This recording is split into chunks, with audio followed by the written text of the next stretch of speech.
नमस्कार, स्वागत है आपका माई पॉलिटिक्स में। आज आप देखोगे डोनाल्ड ट्रंप मुस्लिम लीडर के साथ में वार्तालाप कर रहे हैं, उन लीडर के साथ जिनसे कभी कभी उनकी दुश्मनी थी, लेकिन उनके साथ सभी मुस्लिम लीडरों को साथ में लेकर एक बहुत बड़ी मीटिंग आयोजित की है। इसका अपन पूर्ण एनालिसिस करेंगे कि वास्तव में इसके पीछे का कारण क्या है। उससे पहले आप देखिए कि सऊदी अरबिया और पाकिस्तान के साथ तो उन्होंने पैक्ट भी किया है, डिफेंस पैक्ट वगैरह उन्होंने बात करने की कोशिश की है।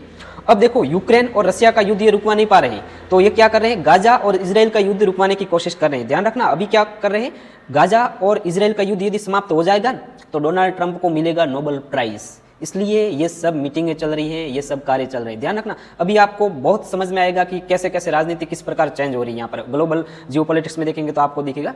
उससे पहले आप देखिए कि थोड़ा सा डोनाल्ड ट्रंप ने क्या कहा, ये आप वीडियो देखिए डोनाल्ड ट्रंप का। Thank you, everybody. We're going to work very hard on this.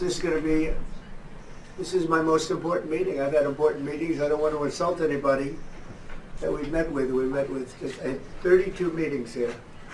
But this is the one that's very important to me because we're going to end something that should have probably never started.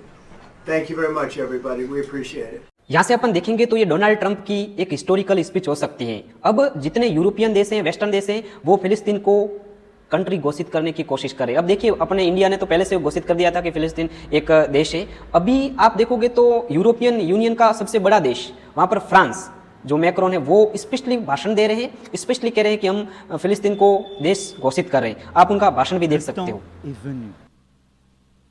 C'est pourquoi, fidèle à l'engagement historique de mon pays au Proche-Orient, pour la paix entre le peuple israélien et le peuple palestinien, je déclare que la France reconnaît aujourd'hui l'État de Palestine.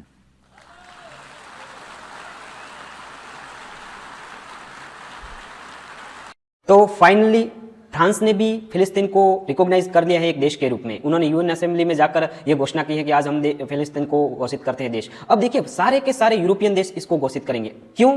क्योंकि ये जो French conference हुई उसके बाद Donald Trump के सहयोगी कह सकते हैं अपने मैक्रोन, तो मैक्रोन से कुछ पत्रकारों ने सवाल पूछा कि आप सब क्यों कर रहे हो। तो मैक्रोन ने कहा कि भाई, यदि मतलब अंदर की मैं बात बता रहा हूँ आपको, मैक्रोन ने डायरेक्टली नहीं कहा, लेकिन मैक्रोन से उन्होंने सवाल भी अच्छी तरीके से पूछा कि भाई, जो डोनाल्ड ट्रंप है वो बार बार कह रहे हैं कि मुझे नोबेल प्राइज दो, मुझे नोबेल प्राइज दो, मैंने युद्ध रुकवा है तो नोबेल प्राइज मिलना चाहिए। तो वो प्रश्न पूछा मैक्रोन से रिपोर्टर ने। तो मैक्रोन ने कहा कि यदि डोनाल्ड ट्रंप गाजा और इसराइल का युद्ध रुकवा देते हैं तो उनको नोबेल प्राइज अवश्य मिलेगा, क्योंकि यूक्रेन और रशिया का तो युद्ध आपको पता ही है, इस आदमी से रुका नहीं है। मैं इनके लिए कुछ ज़्यादा शब्द नहीं कहना चाहता हूँ, लेकिन अपन नोबेल प्राइज के लिए ये व्यक्ति कुछ भी कर सकता है। तो ये यहाँ पर रुकवाने की कोशिश कर रहे हैं गाजा और इसराइल का युद्ध। आगे आप